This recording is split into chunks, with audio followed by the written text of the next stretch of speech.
My name is Edith Cuffe. I'm the chair of the board of the Abbey Museum, and it gives me great pleasure to welcome you here to the Abbey Museum on this extremely exciting day.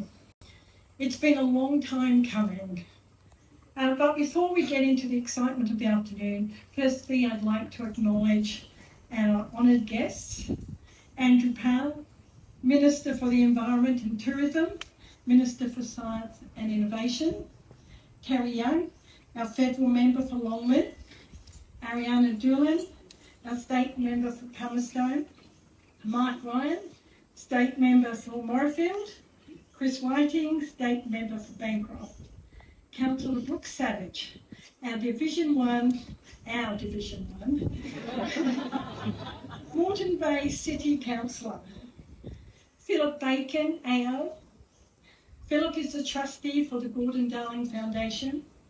Matthew Higgins, Queensland State Manager for Development and Partnerships and Creative Australia.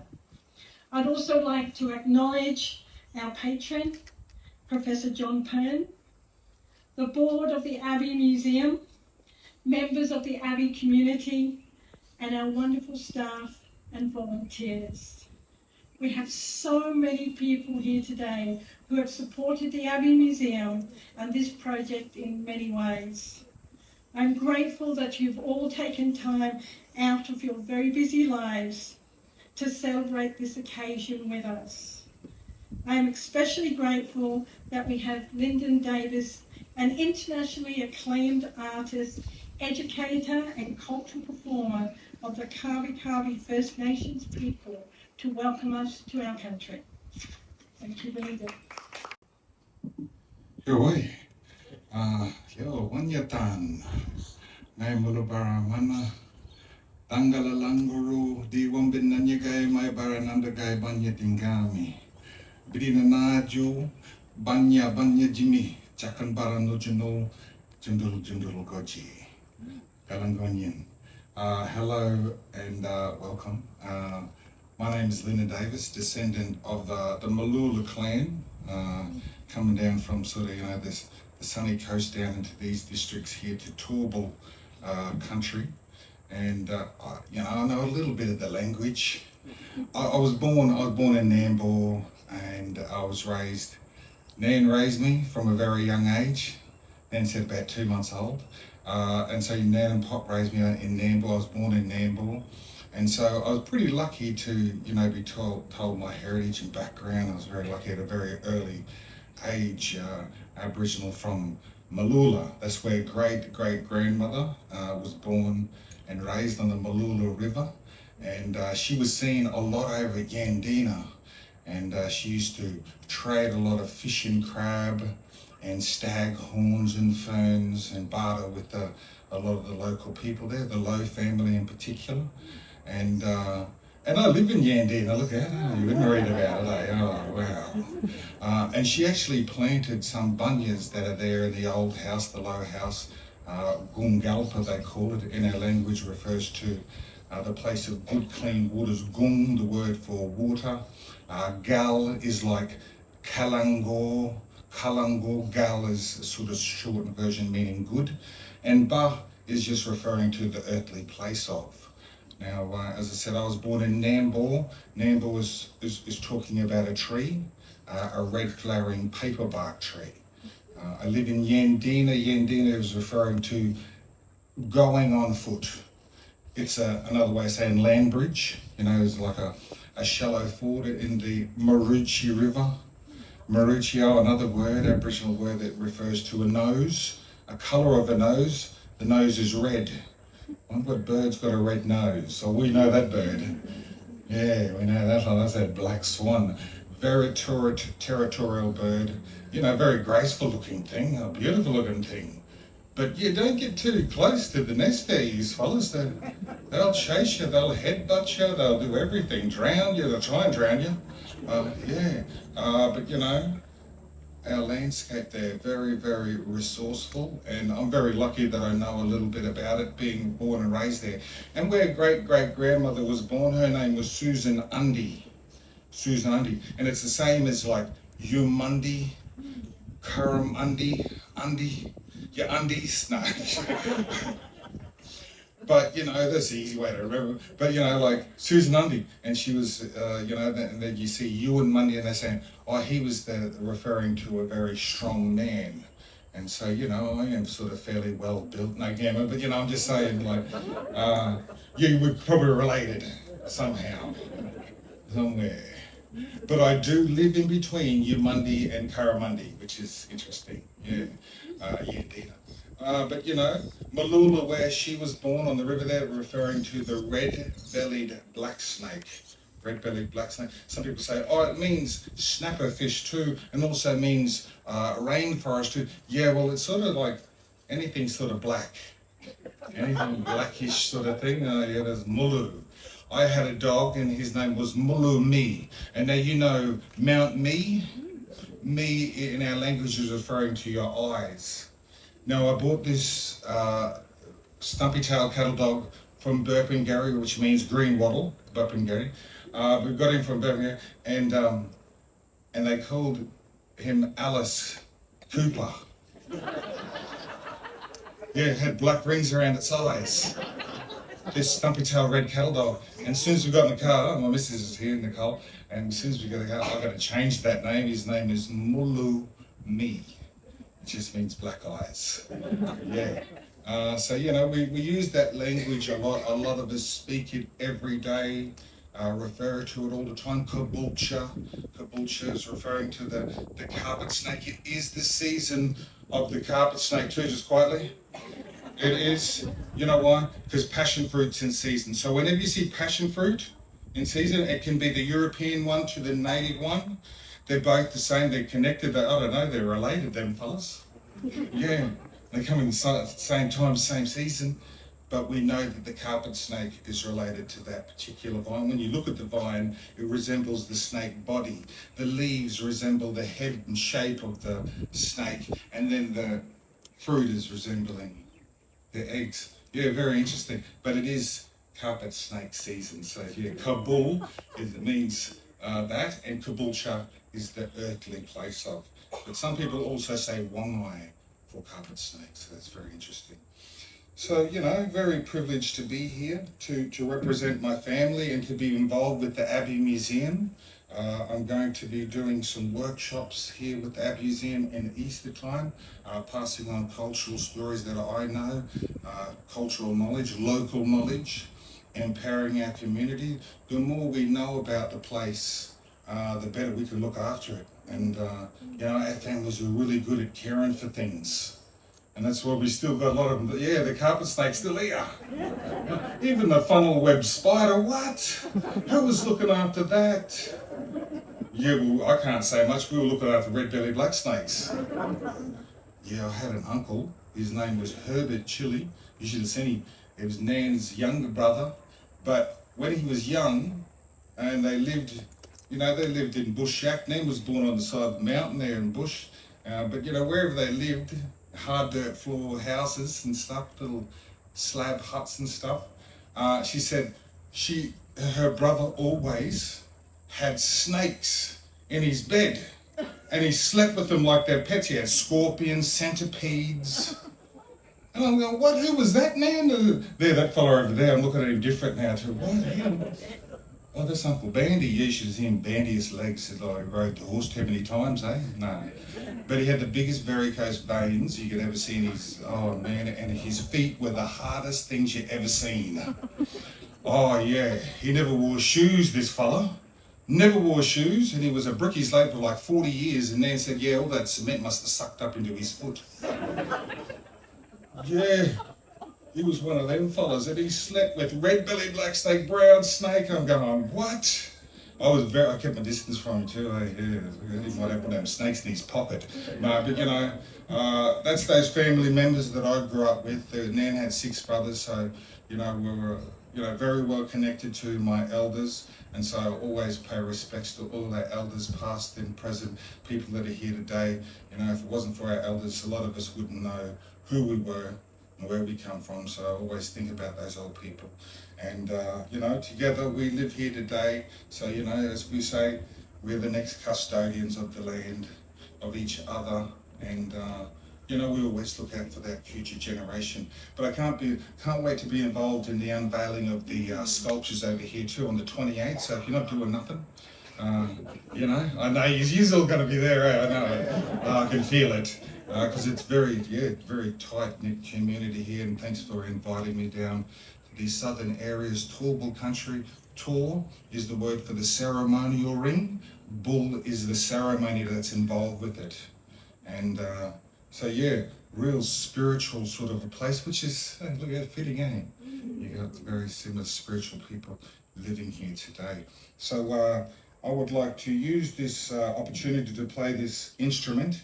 It's known as the didgeridoo. It comes from North Queensland in a particular pocket and Western Yallingie. And they call it the yiggy yiggy up there. So I'd like to use it as part of the Welcome to Country gesture on behalf of my family, Susan Undy's clan, and also pay respects to the families that were living here before me and looking after it for the next generations.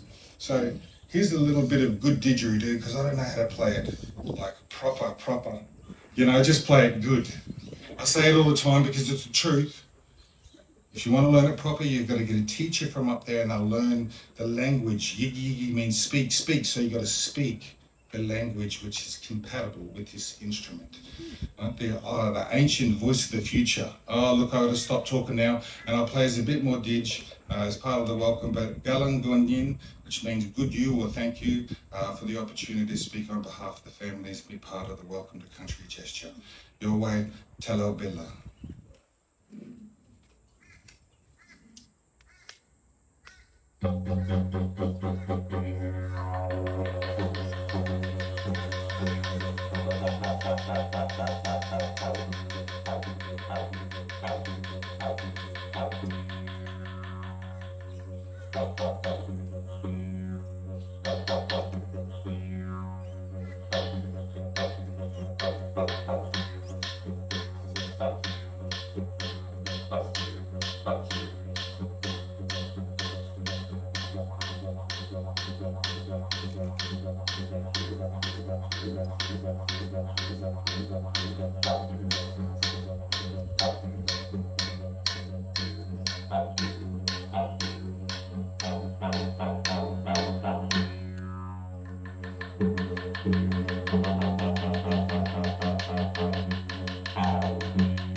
Thank you, Lyndon. Can you all hear me at the back?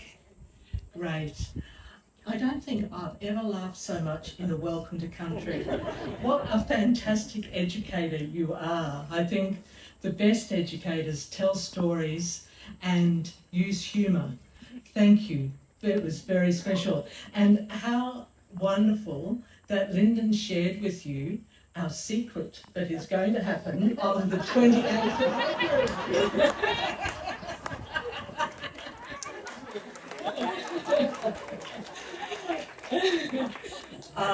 Because as Lyndon has said, that come the 28th of February, we'll be unveiling a very special sculpture that acknowledges Kabi country that Lyndon has designed, and we are so excited to see it. It will be wonderful, and it'll certainly be a good reason for you to come back for a return visit.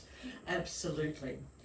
Today, though, it's all about the extension to the Abbey Museum, our art gallery, cafe and reception area. And it's my pleasure to thank all involved on behalf of the Abbey Museum Board and its art gallery subcommittee. And before moving on from the subcommittee, I'd like to acknowledge the support of the Abbey community and the sterling contributions of Brother Edward, that's you,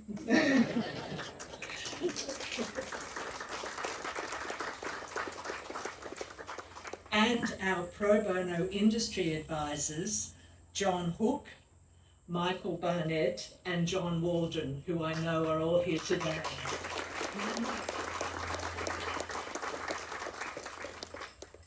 It's taken almost 40 years for the Abbey Museum of Art and Archaeology to bring this extension to fruition, so our new gallery can exhibit the paintings, icons and sculpture that are major treasures of our collection. While a small not-for-profit museum is not all about the money, our operation is totally dependent on the income from our programs and our fundraising. And we'd like to acknowledge Terry Young, Federal Member for Longman and Moreton Bay City Council, for helping us with grants in the COVID years. We couldn't have survived without that help. Thank you.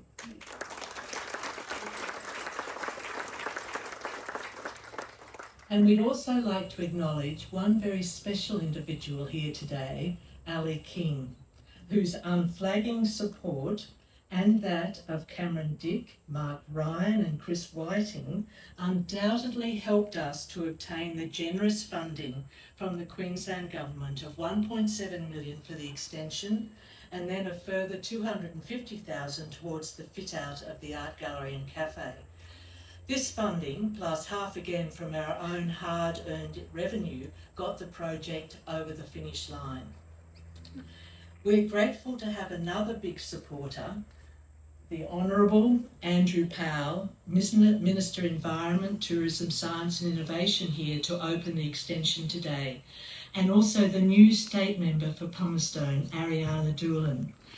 We hope that you will both be so pleased with what you see today, with how the money has been spent on the extension, that you will be powerful advocates for us to many more visitors and benefactors.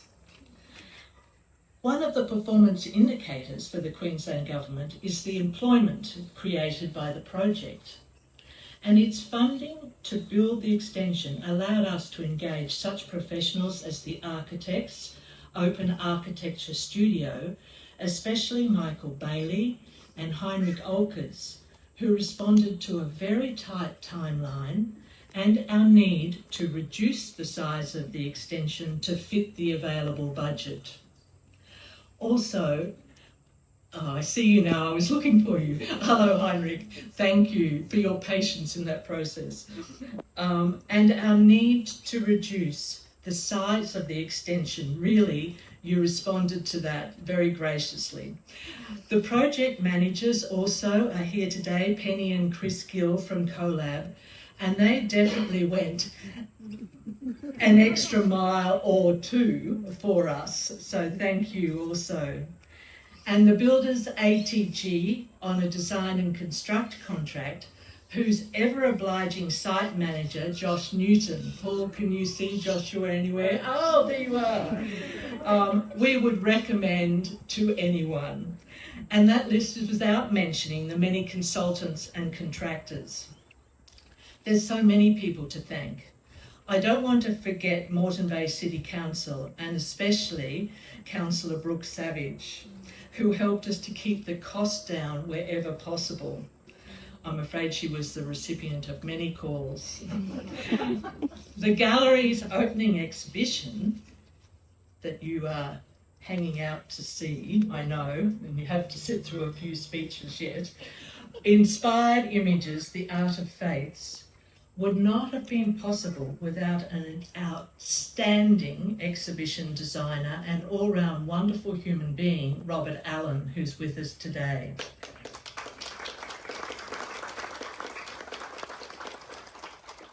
I can't actually see you, I'm a bit blind. There you are.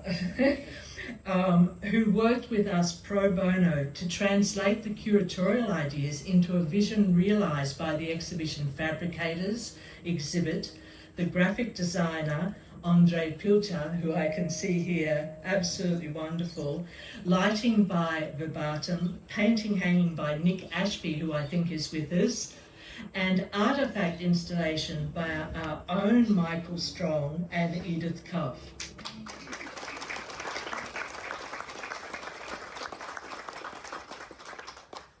I want to thank John Hook, who back in the 1990s led the conservation of our artworks in the Old Masters project at the Queensland Art Gallery. You can see him at work on an iMovie created pro bono by Christine Whitelaw, who's sitting right beside him here, and you'll be able to access it by a QR code in the gallery or indeed on our website. Most recently, conservation of the paintings in preparation for display was undertaken by Helen Gill in Melbourne. I can see Helen here. And supported by the Copland Foundation. We're so excited to share the stunning results of all the artwork conservation. Many donors contributed to the Art at Abbey campaign, where $50,000 was raised and matched by Creative Australia Plus One. We thank them all. Here today, I can see major donors, Mark and Tracy Stockwell, there you are, and also past and present Knight Commanders of the Knights of Abbeystow, Abdullah Akram, Morgan Hammond,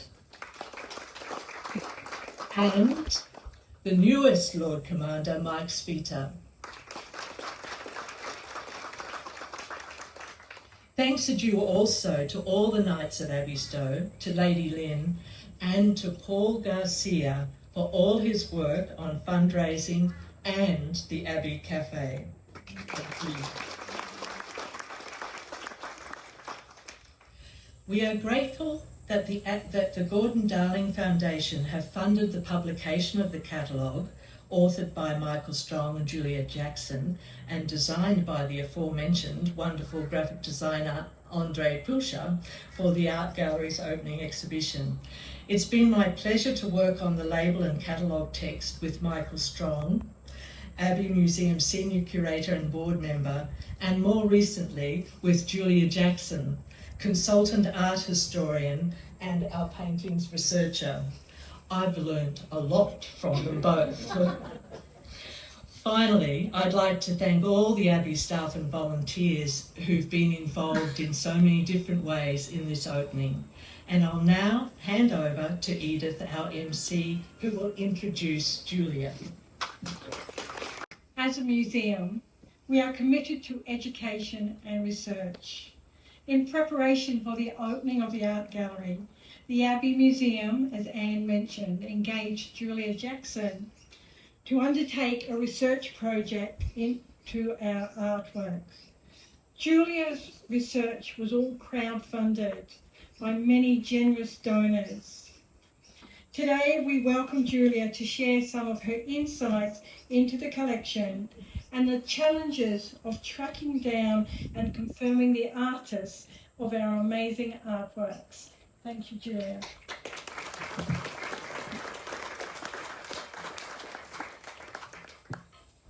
Thanks, Edith. Thanks, Anne, for such a wonderful introduction. I've flown up from Melbourne, so I'm finding this a little bit sticky, so just bear with me. I should point out that as a collection management professional, my goal is to leave, and this is the same for if I was working in the library sector or an archivist or a museum or in a gallery.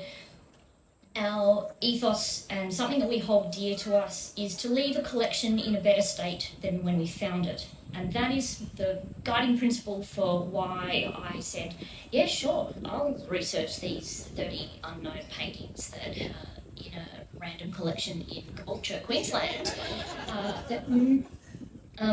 So my involvement started with this collection as far back as 2019. An old colleague of mine from the NGV got in touch and said, I'm just forwarding this email from Michael and Edith. You don't know them, but look, they might have a job for you. I'm not sure if you've got the time to do this, but you might be interested. At this time, there was no guarantee that this project would come to fruition, and I'm, look, so proud that it has. Every time I talk about this collection, and I have done so for a lot of, in different settings with my colleagues in the book industry or colleagues in the glam sector or just my own friends, they're just astonished that there's old masters in Caboolture and that nobody's heard of them, and that there is such a thing as an unheralded, unknown collection of paintings in Australia. Very rarely do these sort of events crop up. Sure, you hear about them all the time in the UK, Europe. Oh yes, a collection of this calibre has come up on the art market. Great. But nothing is ever like this in Australia until I came up in 2022 after, in July, getting a call saying, oh my God, we've got the funding. When can you come up and do the cataloguing, and when can you start? And I just went, of course, immediately. So it was September that I came up and that got a good look at the paintings and realised that I was looking at something quite unique and quite different. It's really amazing that some of these paintings, the 28 of the 30 that I've been tasked to research, the founding paintings that were collected by Father Ward, or Reverend John Ward of the Abbey Folk Park, were so unique, so different. They're largely 16th and 17th century paintings. There are a good number of copies of existing artworks, like Raphael's Bridgewater Madonna, Gerrit von Honthorst's Adoration of the Shepherds, just two examples, but a good number are unique original compositions that are unique in Australian collections. There are no other works like this in Australia. So when you go into that space a bit later on, you'll find a Venetian style, Tintoretto style copper sheet of the Deposition of the Cross. That is a very rare example of a late 16th century copper painting.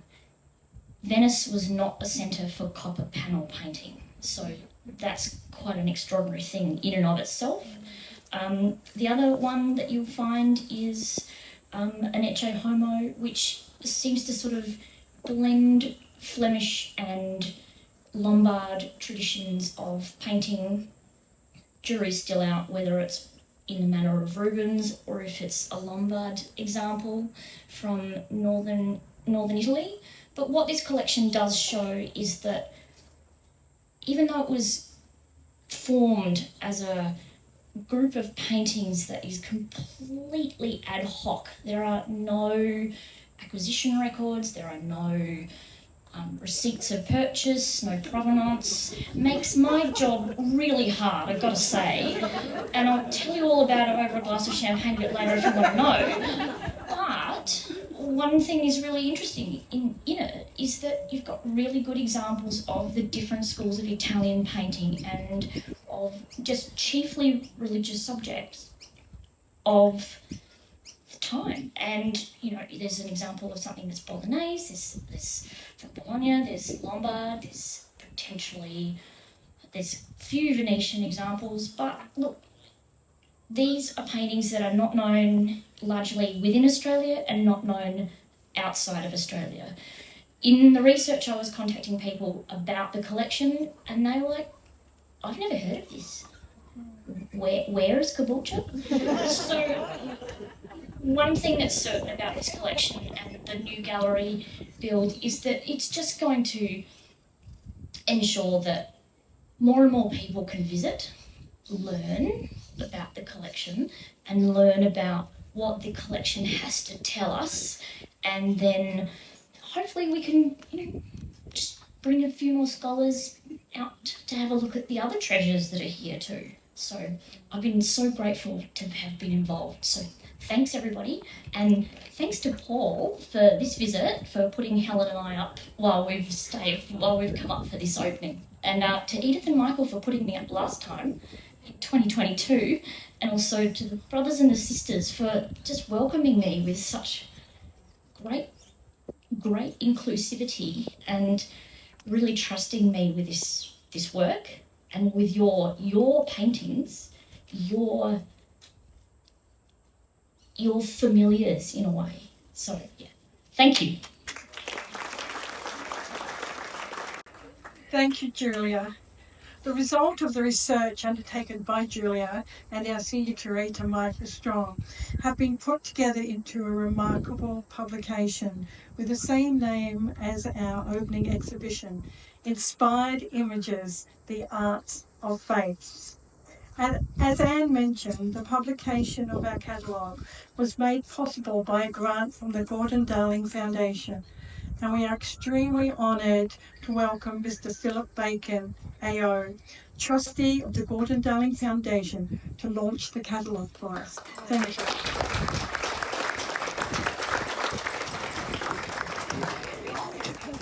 Thank you, Edith. And I don't really need to say anything, just there's the book. You've seen it all. Buy it there. It's a beautiful, beautiful thing. Yeah, it's really such a great pleasure to be here today as a trustee of the Gordon Darling Foundation. For those of you who don't know of the foundation and its work, we are based in Melbourne, but support the arts right across Australia.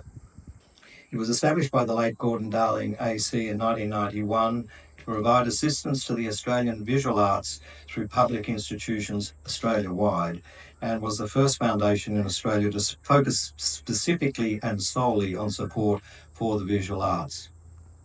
Since then, over 1,300 grants totaling more than $10 million have been awarded for a variety of visual arts projects, including professional development, exhibition development, art publications, research projects, and collection management initiatives, including collection digitisation and, of course, catalogues, such as this wonderful publication.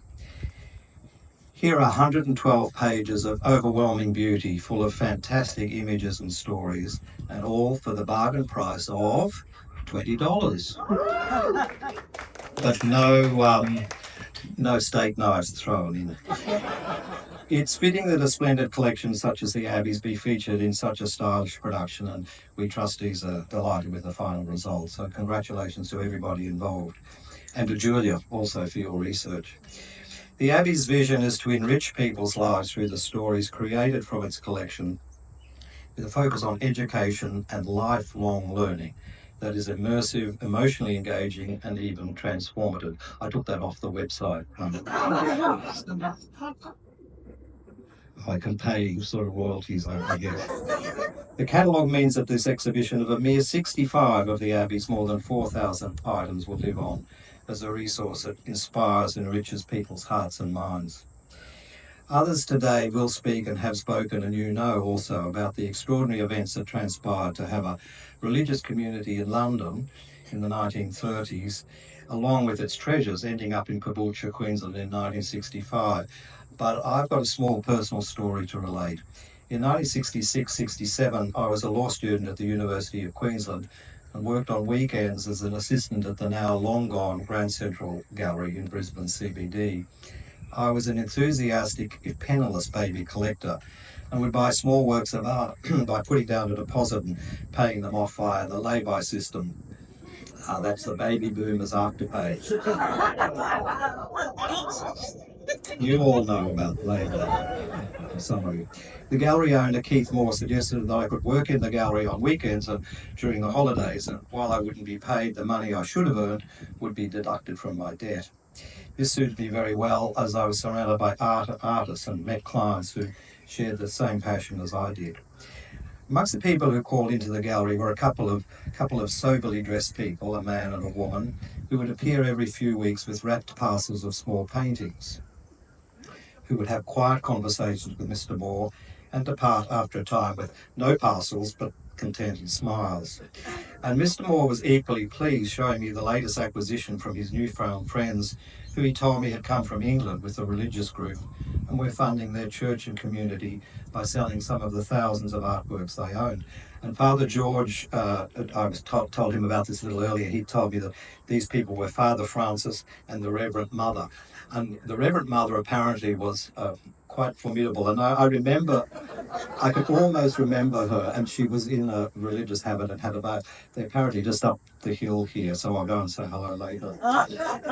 I particularly remember some works by Thomas Girton, the English watercolourist and friend and rival of J.M.W. Turner, who was active in the late 1770s. And I longed to buy these, but they were beyond my meagre budget. There was, however, a small etching by Rembrandt, tiny little portrait of his aged mother, which I could afford almost, and I took the plunge. I have it to this day sitting on a small easel in a guest bedroom. It was the first serious work of art I acquired, and its journey from Rembrandt's studio in 1628 to London's Abbey Folk Park in 1934, to Cyprus in 1945, to Caboolture in 1965, to my home today, was circuitous but typical of the many stories that could and should be told about each and every amazing work in this amazing collection, which is being so well cared for by its custodians today. And that's why it's so important that these sorts of publications continue to be produced with the work's provenance and backstories recorded for audiences, not just of today, but into the future. I commend it to you all. $20, get them now.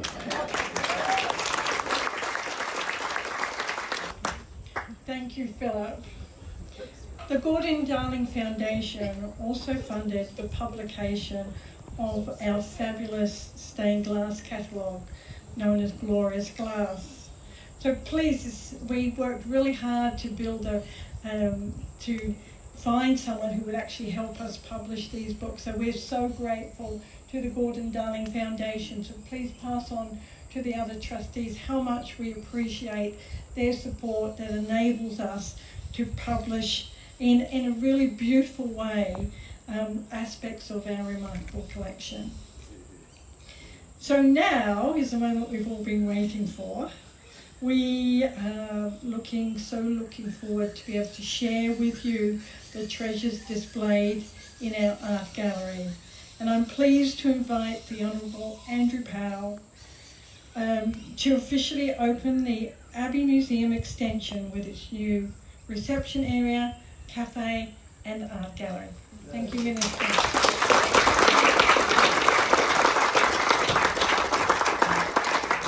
Thank you very much, Edith. Good afternoon, ladies and gentlemen. How good is it to be back at the Abbey Museum? And the best thing is, I'm not wearing a short tunic, a codpiece and a pair of stockings.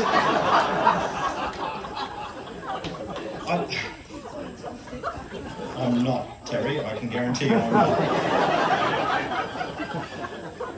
I don't know what's been so exciting, which has been the best part of today so far. The smile on your face, Edith, just says how long this journey has been, and it's just worth the price of entry to see that. Lyndon, I always learn something every time you give a welcome to country, mate. Thank you so much. Or the fact that we're going to go and shortly have a look in this fantastic new art gallery and cafe. But I'll come back to that in a moment. Can I also acknowledge the fact that you've got your 3 local representatives here today? Federal member Terry Young, good mate of mine, very good friend of mine and new member for Palmerston and Ariana Doolan, and an equally good friend of mine in your councillor, Councillor Brooke Savage. Great to have the 3 of you here. Can I also acknowledge Mark Ryan, member for Morayfield, Chris Whiting, member for Bancroft. I keep wanting to say Marumba, mate, but that shows my age. And on that note, Anne, I will pick up on your challenge. There is no question, ladies and gentlemen, that the funding for today came from the previous government, and I acknowledge your contribution to this. But I want to assure you, you've got representatives from the red team, you've got representatives from the blue team, but at the end of the day, we're the maroon team. We're Team Queensland, and more than that, everyone here today is Team Abbey. So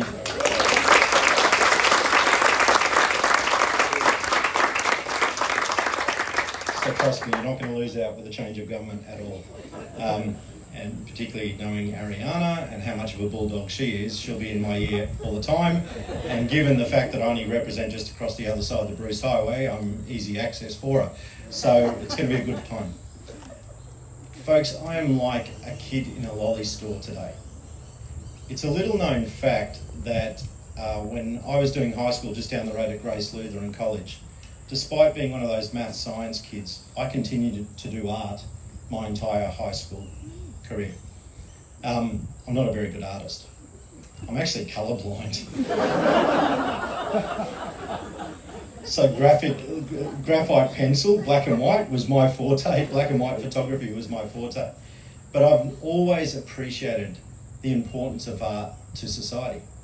And then when I graduated, I decided I actually loved high school so much and had missed those subjects that I'd had to drop to do math science, that when I went off to the University of Queensland, best university, I spent 4 years doing science and arts degrees, but I did geography, Russian, and modern European history. And the modern European history started with the Dark Ages, and it went through the Renaissance and the Reformation, into the Baroque era, and then all the way through to modern day and the World Wars and the like. And so, I'm sorry folks, you're going to have to get in line because I'm going to be the first one through those doors to have a look at the display today. But you've also teamed up with another passion of mine, coffee. Terry, Ariana, Brooke and I will tell you there is no other coffee shop within 5 kilometres of here. And if we're being truthful, there's no good coffee shop within 10 kilometres of here. And the proximity to the highway for me is going to be very tempting. I'm going to be checking your opening hours very often, Edith, and swinging by for a caffeine hit on my way down the highway to Brisbane regularly. This is really exciting. We know what the combined Abbey group brings into the local economy. The festival itself pumps back in $2 million a year. That well and truly replaces the $2 million contribution you got from the state government. But now with this art museum, art gallery, and with a cafe, we suspect it's going to be a whole lot more. For the first time in the history of the state government, we've paired up environment and tourism. The heritage part sits under environment, and now we've got tourism. We've got this fantastic opportunity in the lead up to the Olympics to really focus on what we're offering not only our local tourists, our interstate tourists, but more importantly our international tourists. And I'm running up and down the length and breadth of the state at the moment consulting on a tourism plan for 20 years. It's not about the Olympics. It's about ensuring that when people have their focus on this state of Queensland, they see little things that grab their attention. So much so that when they go back or when they've stopped watching the Olympics, they actually say, I want to put Queensland on my bucket list. I want to go and do X, Y, and Z. And do you know what I'd love to see as part of that? The Abbey Museum. Wouldn't that be fantastic? So it is such an exciting thing to be at today. Congratulations to everyone who has been involved. And you mentioned all the names, and I'm not going to go through them again. But it's so indicative of the community that is Abbey to have pulled together so many people to bring out what we're going to go and have a look at today. Congratulations. And it's my great honour and privilege to be part of this official opening. Well done.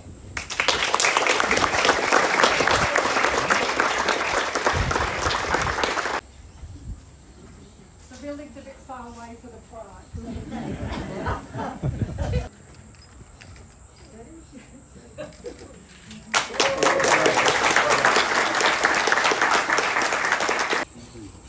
So thank you all very much for being here this afternoon to celebrate this exciting moment with us. Our honoured guests will now be taken on a tour of the art gallery with Michael Strong, our senior curator. The art gallery is not quite big enough for all of us at one time, so we would invite you to go back to the red tent where there's some more champagne to celebrate this moment and some more nibbles, or head into the museum. If you haven't visited our museum yet, this is a wonderful opportunity to go and have a look at what else we have on display. We love to share it with you all. Or you may wish to take the opportunity to purchase a copy of our catalogue.